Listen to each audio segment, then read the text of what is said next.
मिरज तालुक्यातील कसबे डिग्रज गावामध्ये लहान मुलांची भांडणे सोडवण्यावरून एका तरुणाचा लाथाबुक्क्यांसह काठीने मारहाण करत धारधार हत्याराने वार करून निर्घृण खून केल्याची घटना घडली आहे। जखमी अवस्थेत तरुणाला रुग्णालयात दाखल केलं असता उपचारादरम्यान त्याचा मृत्यू झालाय।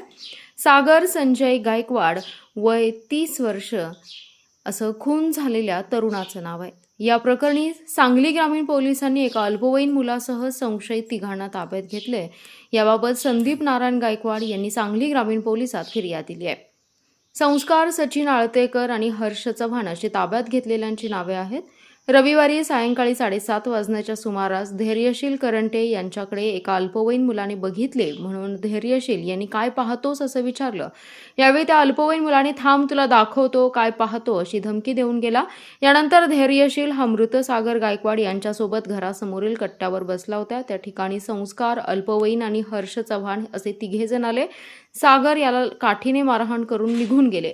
त्यानंतर रात्री 9:30च्या सुमारास सागर गायकवाड हा समडोळी रोडवरील खराटे यांच्या शेताजवळ गेला असता त्यावेळी संस्कार आळतेकर यांनी त्याच्याकडील चाकूने सागर याच्या छातीवर आणि डोक्यात वार करत गंभीर जखमी केले आणि निघून गेला।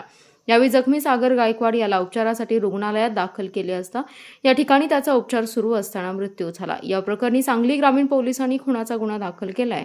घटनेची माहिती मिळताच सांगली शहर विभागाचे पोलीस उपअधीक्षक संदीप भागवत, सांगली ग्रामीण पोलीस ठाण्याच्या सहाय्यक पोलीस निरीक्षक कल्याणी शिंदे यांनी पथकासह घटनास्थळी धाव घेतली।